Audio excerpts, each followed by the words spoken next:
بسم اللہ الرحمن الرحیم وبہ نستعین۔ ہم آج ڈگری سال دوم کے طلبہ طالبات کا درس شروع کر رہے ہیں۔ آپ کے سامنے مطالعہ ادب حصہ دوم موجود ہے۔ پہلے ہم نصاب کا جائزہ لیتے ہیں کہ آپ کے اس سال میں نظم و نثر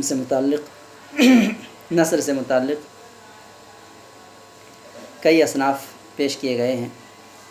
حصہ نظم میں مثنوی، قصیدہ، مرثیہ، رباعیات اور قطعات شامل ہیں، جبکہ حصہ نثر میں داستاں، ناول، انشائیہ، خطوط، مضمون، طنز و مزاح، رپورتاژ ہیں۔ اس طرح 12 اصناف پر آپ کو ادب پارے اور اس کی تعریف اور اس کے تاریخ جائزہ کا مطالعہ کرنے کا آپ کو موقع ملے گا۔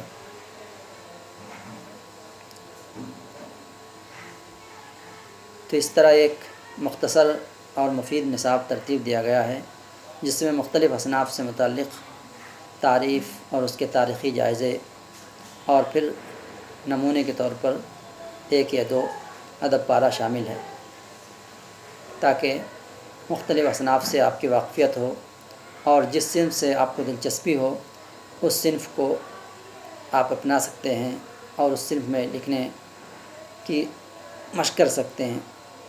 مثلا کسی کو ناول سے دلچسپی ہے تو وہ ناول کے اصناف کا تفصیلی مطالعہ کر کے ناول لکھ سکتا ہے۔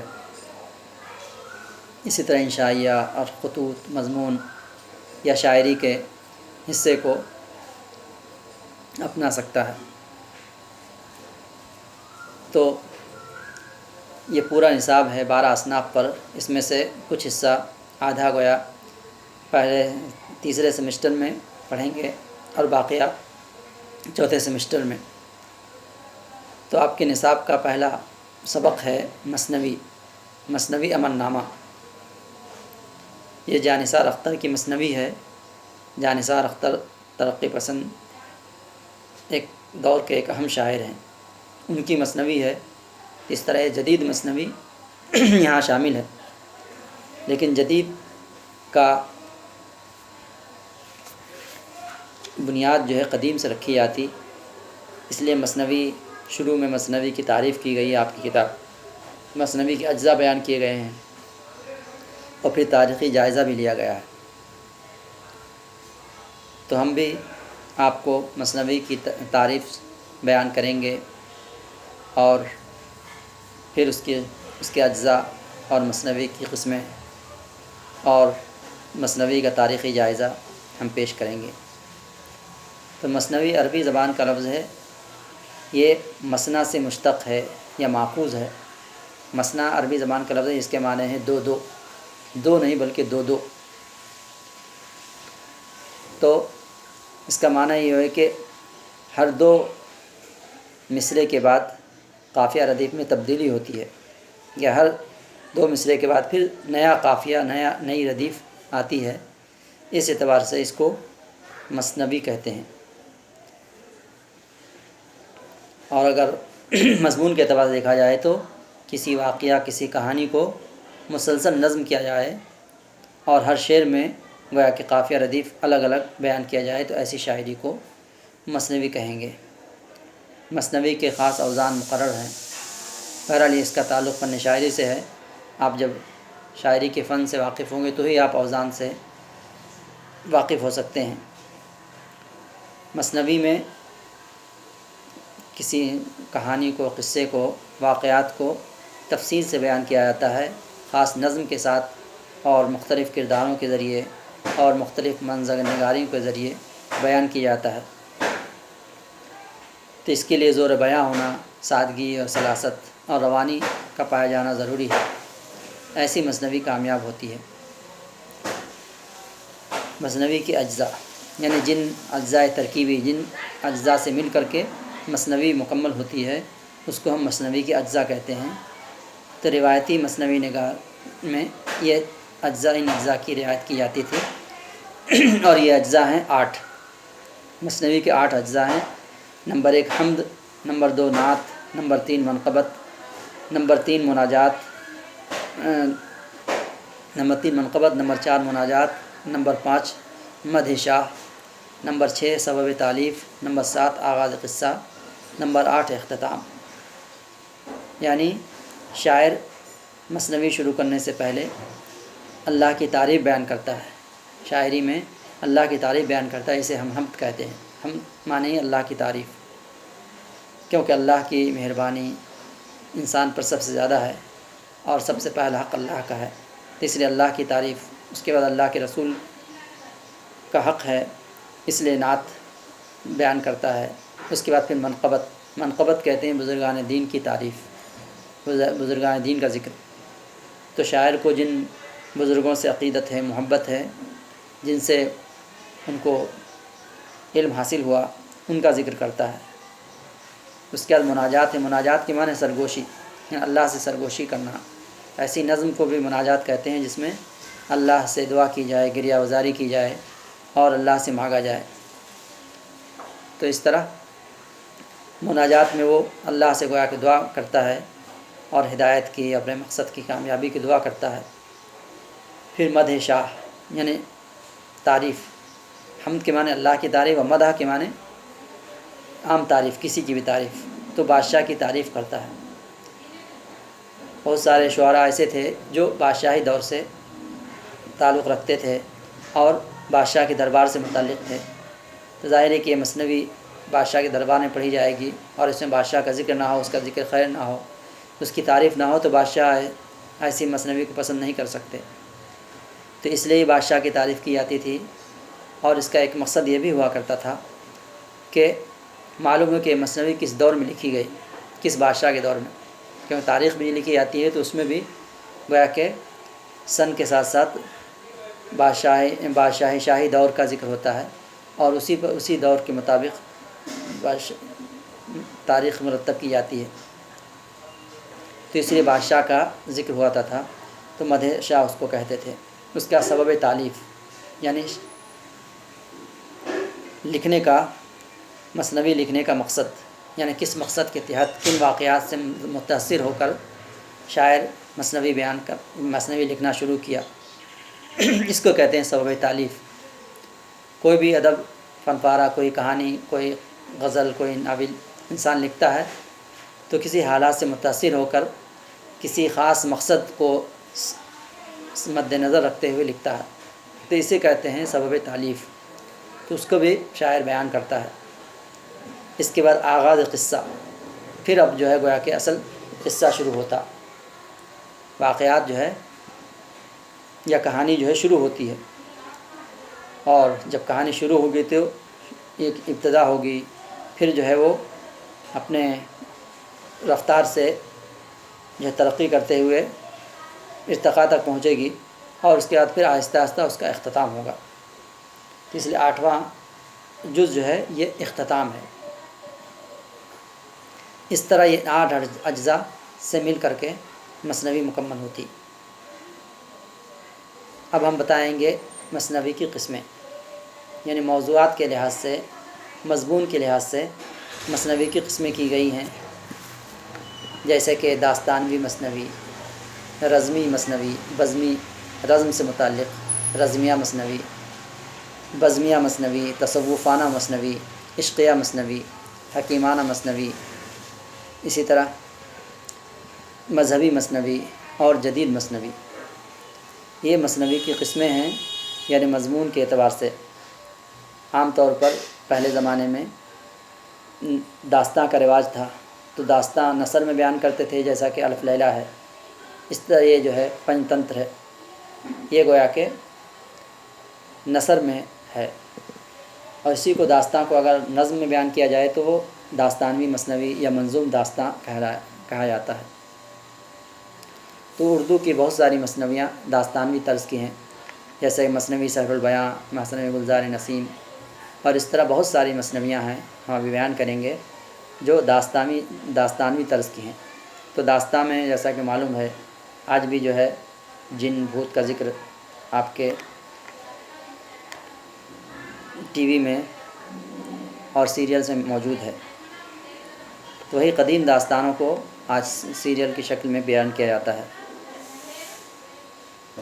تو ایسی مثنویوں میں ما فوق الفطرت عناصر، جادو، سحر، جن، بھوت، دیو وغیرہ کا ذکر ہوتا ہے، عجیب و غریب مخلوق کا ذکر ہوتا ہے۔ تو یہ اس زمانے کی مجبوری تھی، اس زمانے میں ہوائی جہاز ایجاد نہیں ہوا تھا کہ بولے فلاں شخص جو ہے فوراً 2 منٹ میں فوراً جو ہے پہنچ گیا، تو اس کے لیے اس نے اورن کھٹولا اور جو ہے غیر مرئی طاقت، ایسی طاقت جو نظر نہیں آتی ہے، اس نے ایجاد کی اور اس کے سہارے سے داستاں لکھی گئی۔ لیکن آج کے دور میں وہی انسانی ضرورت، انسان کی گویا کہ ضرورت ہے، اور انسان کی خواہش ہے کہ وہ جلد سے جلد جو ہے اپنی منزل کو پہنچے۔ تو اس کے لیے انسان نے ترقی کرتے کرتے اورن کھٹولا کا تصور اس کے ذہن میں آیا، اور آہستہ آہستہ انسان نے گویا کہ ہوائی جہاز بنا لیے۔ تو ایسی مثنوی کو جس میں داستان بیان کیے جاتے ہیں، اس کو داستانوی مثنوی کہتے ہیں۔ اور جس مثنوی میں جو ہے جس کا موضوع جو ہے عشق اور محبت ہو، بادشاہوں یا شہزادے شہزادیوں کے عشق اور محبت کا ذکر ہو، اس کو عشقیہ مثنوی کہتے ہیں۔ جیسے کہ قطب مشتری، یوسف زلیخا اور لیلا مجنوں، اس طرح کی کئی مثنویاں ہیں جو اردو کی اچھی مثنویاں ہیں۔ تو اس میں بھی ما فوقت فطرت عناصر کا دخل ہوتا ہے، لیکن اس کو عشقیہ مثنوی کہتے ہیں۔ اس کی بجائے رزم اور بزم، بزم کہتے ہیں مجلس کو۔ کچھ لوگ ہوتے ہیں مجلس میں بہت بہادر ہوتے ہیں، کچھ لوگ میدان جنگ کے، تو رزم کے معنی میدان جنگ۔ تو جس کا تعلق بزم سے ہو، مجلس سے ہو، مجلسی آداب اور مجلس میں پڑھی جانے والی ہو، اور مجلس کی خوبی بیان کی گئی ہے، وہ جو ہے بزمیہ مثنوی ہوئی۔ اور جس میں رزم ہو، میدان جنگ کا ذکر ہو، بہادری کا ذکر ہو، بادشاہوں کے کارنامے اور جنگی فتوحات کا ذکر ہو، اسے رزمیہ مثنوی کہتے ہیں۔ جیسا کہ آگے آپ پڑھیں گے کہ عادل شاہی دور میں سکندر نامہ، علی نامہ وغیرہ لکھا گیا، یہ جو ہے رزمیہ مثنوی تھی۔ اسی طرح تصوف سے متعلق، یعنی اللہ کی محبت اور اللہ کے بندوں کی محبت اور اپنے نفس کی اصلاح، اس کو جو تصوف کہتے ہیں۔ تو زیادہ تر جو بزرگان دین تھے وہ تصوف کے سلسلے سے تھے، اور انہوں نے تصوف کے مضامین کو اپنی مثنویوں میں، اپنی شاعری میں ذکر کیا۔ تو ایسی مثنویوں کو متصوفانہ مثنوی کہتے ہیں، جیسے شریعت نامہ، سہاگن نامہ وغیرہ ہیں۔ اسی طرح مذہبی باتیں، یعنی مذہبی قائدین اور مذہبی بزرگ جو ہے ان کے واقعات کو بیان کیا جائے، یا مذہب کے مضامین جو ہیں ان کو، جو فقہ کے مسائل ہیں، فقہ سے متعلق اس کو اگر بیان کیا جائے تو وہ مذہبی اور فقہی مثنوی کہلاتی ہیں۔ اور جن مثنوی میں حکیمانہ اور جو ہے حکمت اور دانائی کی باتیں بتائی جائیں، ان کو حکیمانہ مثنوی بھی کہتے ہیں۔ اور جن مثنوی میں حالات حاضرہ، یعنی موجودہ حالات ہیں، موجودہ حالات کے مسائل کیا ہیں، چیلنجز کیا ہیں، اس کو بیان کیا جائے یا اس کا حل بتایا جائے، ایسی مثنوی کو جدید مثنوی کہتے ہیں، جس کی بنیاد جو ہے حالی نے بیوہ کی مناجات اور چپ کی داد کے ذریعے رکھی۔ اس طرح آپ سمجھ سکتے ہیں کہ مثنوی کا تعلق قدیم سے لے کر جدید تک ہے، اور قدیم دور میں مثنوی کہی گئیں اور آج بھی مثنوی کا سلسلہ جاری ہے۔ کہتے ہیں کہ مثنوی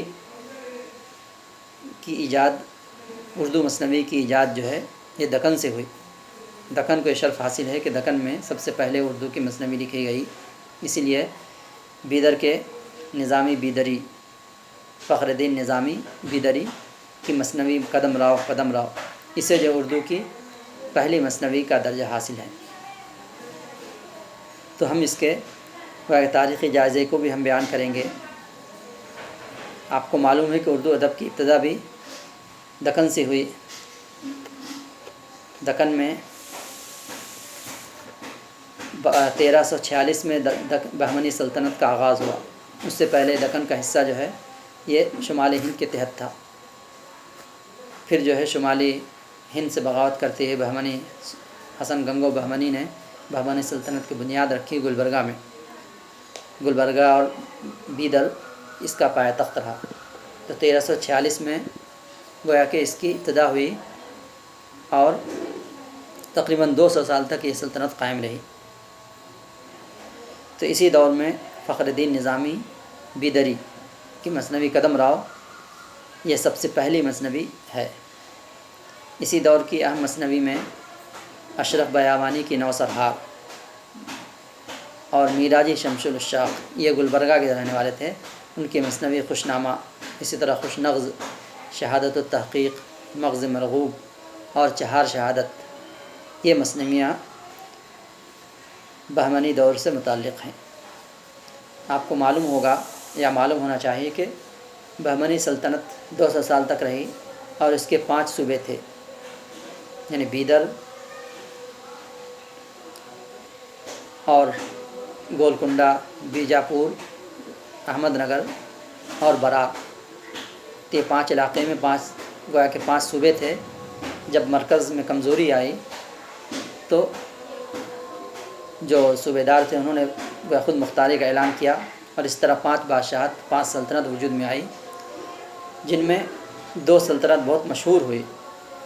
ایک تو بیجاپور کی عادل شاہی حکومت اور دوسرے گولکنڈہ کی قطب شاہی سلطنت، اور زیادہ تر آپ کو ادب کی خدمت یہ 2 سلطنت میں ہوئی۔ اس طرح اب ہم عادل شاہی دور اور قطب شاہی دور کی مثنوی کا بھی مختصر جائزہ لیں گے۔ عادل شاہی دور کی قدیم مثنویوں میں عادل شاہی دور کا آغاز جو ہے 1490 میں ہوا۔ 1490 سے لے کر 1686 تک 1686۔ اس کے بعد جو ہے اورنگزیب رحمۃ اللہ علیہ کا قبضہ ہوا اور یہ گویا کہ دہلی میں مغل سلطنت کے تابع ہو گیا۔ تو عادل شاہی دور کی قدیم مثنویوں میں محمد عاجز کی مثنوی اور یوسف زلیخا، لیلا مجنوں قابل ذکر ہے۔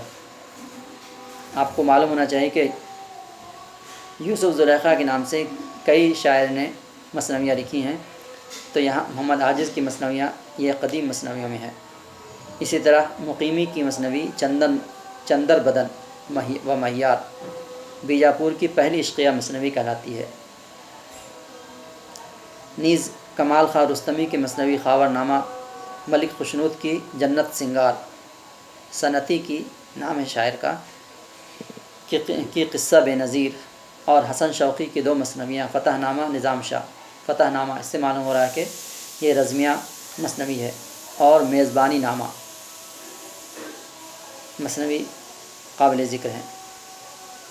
علی عادل شاہ ثانی کا درباری شاعر نصرتی اس دور کا بہت بڑا شاعر گزرا ہے، اس کی مثنوی گلشن عشق ہے، یہ عشقیہ مثنوی ہے، جبکہ نصرتی نے علی نامہ اور تاریخ اسکندری لکھی جو رزمیہ مثنوی ہے۔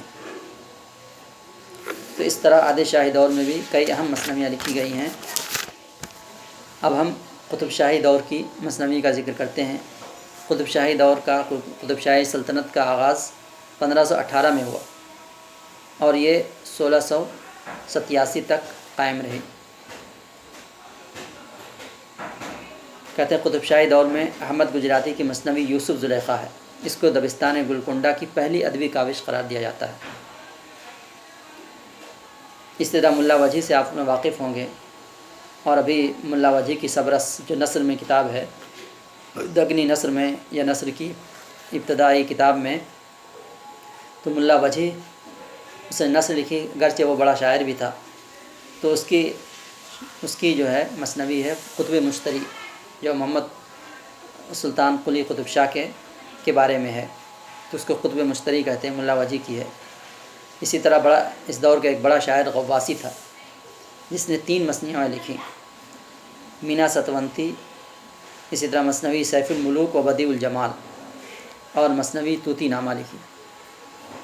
اس دور کا شاعر ابن نشاطی، اس نے جو ہے پھول بن لکھی، مثنوی پھول بن۔ مثنوی پھول بن کا کچھ حصہ انٹر کے قدیم نظام میں شامل تھا۔ اسی طرح دکن کا آخری بادشاہ، دکن میں 7 یا 8 بادشاہ ہوئے، اس آخری بادشاہ ابوالحسن تانا شاہ تھا۔ اس کے عہد کی مثنوی میں طبیع کی مثنوی بہرام ابو الاندام ایک اہم مثنوی ہے۔ اسی طرح قطب شاہی عہد کی آخری مثنوی فائز کی رضوان شاہ و روح افزا ہے۔ تو اس سے معلوم ہوتا ہے کہ دکنی دور میں جو ہے مثنوی جو ہے لکھی گئی اور بے شمار مثنویاں لکھی گئیں۔ اسی بنا پر بعض لوگوں نے دکنی دور کو مثنوی کے دور سے تعبیر کیا ہے۔ کہتے ہیں مثنوی خاص ایران کی ایجاد ہے، ایران سے یہ جو ہے ہندوستان آئی اور ہندوستان میں بھی مثنوی کی ابتدا دکن سے ہوتی ہے۔ تو یہ تو گویا کہ مثنوی دکنی اور شمالی جنوبی ہندوستان میں مثنوی کا ذکر ہے۔ شمالی ہند میں بھی مثنوی لکھی گئی ہے۔ کہتے شمالی ہند میں افضل کی بکٹ کہانی کو شمالی ہند کی پہلی مستند مثنوی مانا جاتا ہے، لیکن بعض نے کہا کہ بکٹ کہانی جو ہے دراصل 12 ماسہ ہے، جس میں ایک بیوی نے اپنے شوہر کی جدائی میں ہر مہینے اپنے دل پر گزرنے والی کیفیات کا اظہار کیا ہے، اسی لیے 12 ماسہ سے اس کا نام 12 ماسہ ایک صنف ہے اور بکٹ کہانی سے مشہور ہے۔ اسی طرح شیخ عبداللہ کی فقہ ہندی اور محبوب عالم عرف شیخ جیون کی 4 مثنویاں ہیں ابتدائی دور میں۔ اسی طرح جعفر زٹلی کی مثنوی ظفر نامہ، جس میں اورنگزیب کی فتوحات کا ذکر ہے، اس سے معلوم ہوا کہ یہ رزمیہ مثنوی ہیں۔ اس کے بعد کا دور جو میر سے پہلے کا دور ہے، فائز، آبرو اور حاتم، ان لوگوں نے ہی مثنویاں لکھی۔ شمالی ہند کے 4 اہم مثنوی نگار ہیں، 4 اہم: میر تقی میر جو غزل کے بہت بڑے شاعر ہیں، بلکہ سب سے بڑے شاعر کا درجہ انہیں حاصل ہے۔ اسی طرح میر حسن، دیا شنکر نسیم اور مرزا شوق، یہ چاروں بڑے شاعر ہیں اور مثنوی بھی انہوں نے بڑی اچھی لکھی ہے، آج بھی ان کی مثنویاں موجود ہیں۔ میر تقی میر کے بارے میں آتا ہے کہ وہ غزل کے علاوہ مثنوی کے بہت مسلم الثبوت، بہت اہم جو ہے شاعر تھے۔ چنانچہ ان کی مثنوی دریائے عشق اور شعلہ عشق جو ہے شاہکار مثنویاں قرار دی جاتی ہیں۔ اسی طرح مرزا شوق کی مثنوی کے نام بھی ہیں فریب عشق، بہار عشق، زہر عشق۔ اسی طرح میر حسن کا نام سنا ہوگا، میر حسن کی مثنوی خانہ باغ کا منظر آپ نے اسکول میں پڑھا ہوگا۔ میر حسن کی مشہور مثنوی ہے مثنوی سحر البیاں۔ یہ گویا کہ اپنی خوبصورتی اور اپنی افادیت اور تہذیب کی بنا پر اور منظر نگاری کی بنا پر اردو کی سب سے بہترین مثنوی قرار دی جاتی ہے۔ اس کے بعد کیا ہوا؟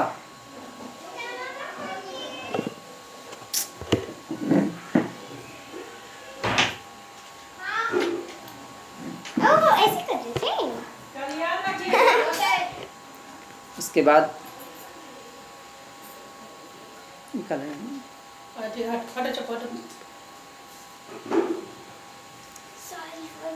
مثنوی سحر البیاں بھی، مثنوی سحر البیاں کی ہم پلہ جو ہے گلزار نسیم ہے، جو دیا شنکر نسیم کی مثنوی ہے۔ اسی طرح میر تقی میر کے ہم اثر سودا ہے اور غالب کے ہم اثر جو ہے یعنی ہم زمانہ مومن ہیں، انہوں نے ہی مثنویاں لکھی ہیں۔ اس طرح معلوم ہو رہا کہ قدیم اساتذہ اور قدیم شاعروں نے مثنوی کی طرف توجہ دی۔ تو یہ تو قدیم مثنویاں ہیں، لیکن دور جدید میں بھی مثنوی لکھی گئی ہیں۔ دور جدید کا آغاز جو ہے حالی سے ہوتا ہے۔ حالی نے گویا کہ انجمن پنجاب کے تحت حالی اور محمد حسین آزاد نے ایک نئے طرز کی گویا کہ بنیاد رکھی، نئے طرز کے مشاعرے کی بنیاد رکھی، جہاں مصرع دینے کے بجائے یہ موضوعات دیا جاتے تھے، فلاں موضوع پر جو ہے نظم کہنا یا مثنوی کہنا۔ تو اس طرح جو ہے حالی نے اور محمد حسین آزاد نے نئے طرز کی بنیاد رکھی، نئے طرز کے مشاعری کی۔ تو حالی نے کئی مثنویں لکھی، مثنوی چپ کی داد، مناجات بیوہ، اسی طرح حب وطن وغیرہ لکھی۔ اسی طرح داغ، امیر مینائی اسی دور کے ہیں۔ داغ جہاں نظام کے استاد تھے، داغ دہلوی اقبال کے بھی استاد رہے ہیں۔ اسی طرح امیر مینائی، اقبال، حفیظ جالندھری، محسن کاکوروی، شوق ادوائی اور جانثار اختر وغیرہ، انہوں نے بھی اچھی مثنویاں لکھی ہیں اور دور جدید کے مسائل کو اور جو ہے حالات حاضرہ سے متعلق موضوعات کو شامل کیا ہے۔ تو اقبال نے ساقی نامہ لکھا۔ اقبال نے فارسی میں مثنوی لکھی ہے، جاوید نامہ، اور اردو میں بھی ساقی نامہ ان کی مشہور مثنوی ہے۔ اسی طرح حفیظ جالندھری نے شاہ نامہ اسلام لکھا، اسلام کی منظوم تاریخ انہوں نے لکھی ہے، اسی مثنوی میں ہی ہے۔ اسی طرح محسن کاکوروی نے نعتیہ مثنوی لکھی ہے۔ تو اس سے معلوم ہوتا ہے کہ مثنوی کا دور جو ہے جاری ہے، مثنوی کا سلسلہ آج بھی قائم ہے، اور طویل نظم اگر بیان کرنا ہو تو اس کو مثنوی کے سلم میں بیان کرنا پڑ جاتا۔ مثنوی کی خصوصیت جو سلاست اور زبان و بیان میں سادگی ہے، ایسی سادگی ہوتی ہے جیسے مثنوی سیر البیاں میں ہے کہ انسان جو ہے اس کی مثنوی زبان پر زبان زد ہو جاتی ہے، ضرب المثل بن جاتی ہے، اور اس مثنوی کو لوگ پیش کرتے ہیں۔ کہتے ہیں بعض ایسی مثنوی کے بعض اشعار ایسے ہیں جو ضرب المثل بن گئے ہیں، جیسے میر حسن کی مثنوی میں ہے، آپ لوگوں نے پڑھا بھی ہوگا، برس 15 کا یا کہ 16 کا سن، جوانی کی راتیں مرادوں کے دن۔ آپ نے پڑھا ہوگا، سن جو پڑھا تھا آپ نے مزاحیہ مضمون، اس میں جو ہے تو یہ جوانی کی راتیں مرادوں کے دن، برس 15 کا یا کہ 16 کا سن، جوانی کی راتیں مرادوں کے دن، یہ گویا کہ مثنوی کا شعر ہے، لیکن وہ ضرب المثل بن گیا۔ اسی طرح نواب مرزا شوق کی مثنوی کا شعر ہے، موت سے کس کو رستگاری ہے، آج وہ کل ہماری باری ہے۔ یہ بھی ہر انسان جو ہے اپنے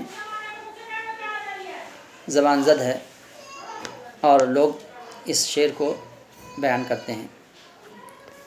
اسی طرح کسی مثنوی کا شعر ہے، لائے اس بت کو التجا کر کے، لائے اس بت کو التجا کر کے، کفر ٹوٹا خدا خدا کر کے، کفر ٹوٹا خدا خدا کر کے، یہ ضرب المثل ہے، یعنی مثال کے وقت یہ جو اشعار پڑھے جاتے ہیں اس کو جو ہے ضرب المثل کہتے ہیں، یعنی مثال دینے کے لیے جو شعر کو ہم پیش کرتے ہیں، واقعات بیان کرنے کے لیے، اس کو ہم ضرب المثل کہتے ہیں۔ تو اس طرح گویا کہ ہر دور میں مثنوی کہی گئی ہے، اور مثنوی امن نامہ یہ گویا کہ دور جدید کے مثنوی ہے۔ کہتے ہیں کہ حالی نے حب وطن لکھی، یہ مثنوی ہے، تو یہاں بھی امن نامہ ہے۔ کہتے ہیں جانثار اختر کے امن نامہ، اسی طرح کیفی اعظمی کی خانہ جنگی اور علی سردار جعفری کی جمہور، اس کو حالات حاضرہ کی مثنویوں میں، جدید مثنوی میں شمار کیا جاتا ہے، اور کہا جاتا ہے کہ مثنوی امن نامہ اصل میں دیکھا جائے تو اسی کی توسیع ہے۔ حالی نے جو فکر پیش کیا اسی فکر کی توسیع جو ہے آپ کو مثنوی امن نامہ میں ملے گی۔ امن نامہ جیسا کہ نام سے ہے، اس طرح گویا کہ اردو مثنوی کا سلسلہ جاری ہے، اور شاعری میں اس کو ایک اہم رتبہ حاصل ہے کہ ہم اپنی بات کو اور اپنے فکر کو بہتر طور پر اور وسیع انداز میں ہم پیش کرنا چاہیں تو مثنوی کی صنف میں ہم پیش کر سکتے ہیں۔ تو پوری بحث کا خلاصہ یہ ہوا کہ مثنوی مثنیٰ سے ماخوذ ہے، جس کے معنی دو کے ہیں۔ کسی کہانی واقعہ کو تسلسل کے ساتھ نظم کیا جائے اور ہر دو مصرعے کے بعد قافیہ ردیف میں تبدیلی ہو تو ایسی شاعری کو ہم مثنوی کہتے ہیں۔ مثنوی کے 8 اجزاء ہیں: حمد، نعت، منقبت، مناجات، مدح شاہ، سبب تعلیف، آغاز قصہ، اختتام۔ اور مثنوی کی قسموں میں جو ہے داستانوی مثنوی، عشقیہ مثنوی، بزمیہ مثنوی، رزمیہ مثنوی، متصوفانہ مثنوی، مذہبی مثنوی، عشقیہ مثنوی اور جدید مثنوی جو حالات حاضرہ سے متعلق ہو، اس کو جو ہے ہم جدید مثنوی کہتے ہیں۔ اردو کے مشہور مثنویوں میں میر حسن کی مثنوی شہر البیاں اور دیا شنکر نسیم کی مثنوی گلزار نسیم بہت اہم درجہ رکھتی ہے۔ اسی طرح کہہ رہے ہیں کہ انشاء اور آتش، ناسخ ہر شاعر نے جو ہے مثنویاں لکھی ہیں۔ دبستان لکھنؤ کے ایک یادگار مثنوی نگار کی حیثیت سے امیر مینائی کا نام بھی آتا ہے۔ البتہ گویا کہ غدر کے بعد 1857 کے بعد جو ہے مثنوی کو زوال آیا، کیونکہ وہ دربار نہیں رہے، شاہ بادشاہ نہیں رہے، قدرداں نہیں رہے، تو مثنوی کو زوال آیا اور نظم کی ترقی ہوتی رہی، لیکن مثنوی پر کم توجہ دی جانے لگی۔ لیکن حالی کی توجہ دہانی پر ترقی پسند شاعروں نے اس صنف کی طرف توجہ دی۔ اس طرح جو ہے گویا کہ حالی نے